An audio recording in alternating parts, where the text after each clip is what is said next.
Good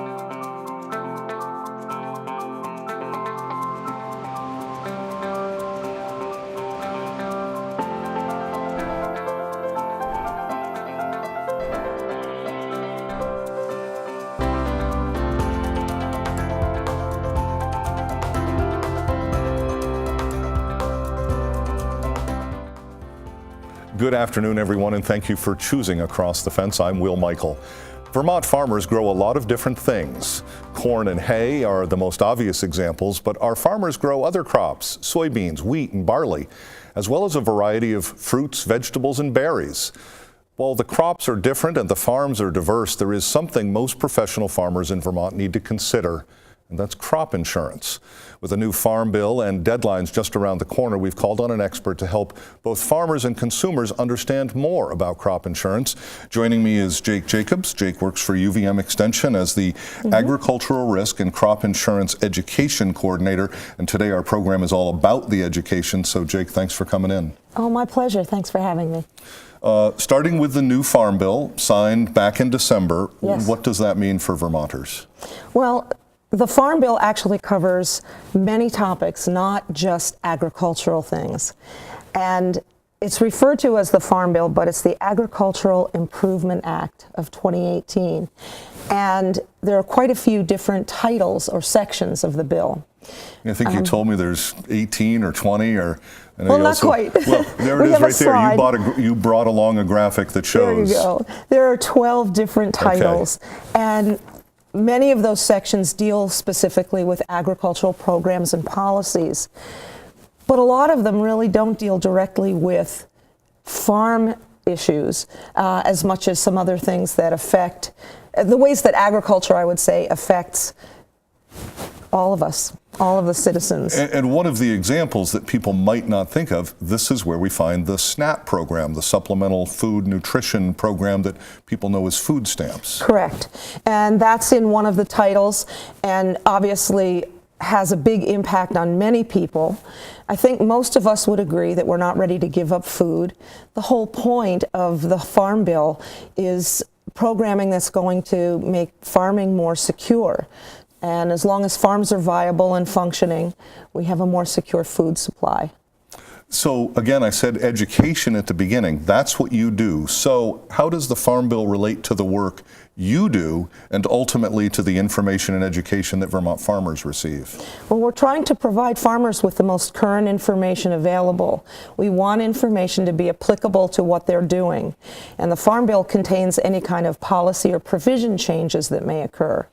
So when we're giving them information about a particular crop insurance product, for example, we want to make sure that whatever has been changed with the Farm Bill from perhaps previous programs is up to date, that they're getting the most current information. And let's be very clear that things obviously change. And an example right here in Vermont that the Agency of Agriculture, I know the list is growing and growing, are hemp folks. Yes, hemp has been added. It's been added in. Yep, it was not a legal commodity prior to this time. Now it's been added in this Farm Bill. It's going to take USDA a little while to get it incorporated into their programs, and the activities that they do now with farmers don't include hemp.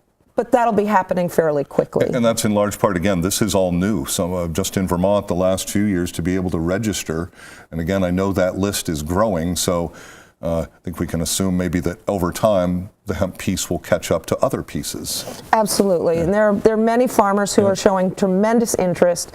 That recently there was a hemp conference. The turnout was incredible. The interest in it is pretty expansive. Take us back a little bit. Where does all this start in terms of crop insurance specifically? Because there's a period in our nation's history that I think a lot of us know as the starting point. Oh, yes, that's exactly how it developed. We had, hopefully, you and I don't remember it, but back in the 30s there was the Dust Bowl. And this was a time when the native grasslands in the central parts of the country, all the way up into Canada, were completely depleted. There was tillage that really didn't help to maintain the soils. We know more about that now. But the result was an enormous amount of soil that just couldn't be kept, and these huge dust storms. And I think we have some slides showing images of these storms coming across the country. It took away the topsoil, it buried farms and their equipment and their machinery. It was a severe drought, so nothing was growing. The particles from this actually came as far east as New York and other East Coast cities, and they found that a lot of this dust from these storms was going out into the Atlantic Ocean, landing on ships that were out in the ocean. And not to set aside the environmental damage, which was enormous, and the things we learned, but this was devastating economically, and it really is the grandfather or grandparents, if you will, of crop insurance today. Yes, that's when they started. It really began as a disaster recovery type of program, but that was the beginning of crop insurance in the 30s. Obviously, over the decades, it's evolved. What we know about agricultural practices has changed tremendously. Thankfully, and yes. Crop insurance has evolved with it. Do we know is it possible to know how many farmers have crop insurance in Vermont? Do we participate on a high level, a low level? Is that information available? It's a little hard to track, but yes, it is available. Crop insurance is actually administered by the Risk Management Agency, which is one of the USDA agencies. And they're the ones who set the policy and oversee what's going on with crop insurance. There are some disaster assistance programs, and those are administered through the Farm Service Agency, which is another USDA agency. And those statistics really are available. One of the things we find in Vermont and the other northeastern states is there's a lot less participation in crop insurance than in other parts of the country. And part of it is just because our style of agriculture in the New England states is quite different. Jake, what do you want producers, growers, farmers to know right now?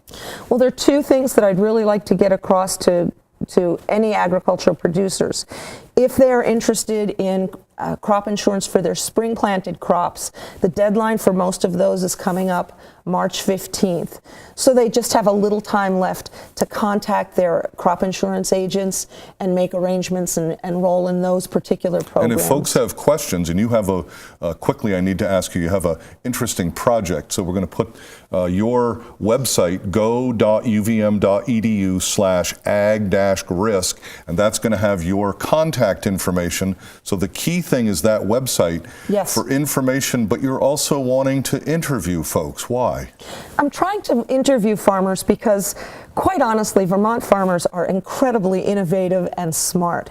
And they have a lot of ways that they're dealing with risk management that may or may not include crop insurance. Crop insurance is just one of the tools to help them manage risk in their operations. So I'd like to interview them and get a little more information about their practices. Well, we'll look forward to learning more about that. And again, thank you very much for being with us this afternoon. Thanks so much, Will. It does sometimes seem like everywhere we turn these days, there's new technology. Our children depend on it for education, for social interactions, and for entertainment. Parents or role models try to find a balance that allow kids to stay current and connected, while also making sure that the kids are not engaging in risky behavior. As with many things, education is the key, and the UVM Extension 4-H program teaches new technologies to young people in a responsible, positive, hands-on way. Let's take a look. Well, we've got a group of kids that are taking part in a 4-H UAS exploration program. Most people know a UAS as a drone.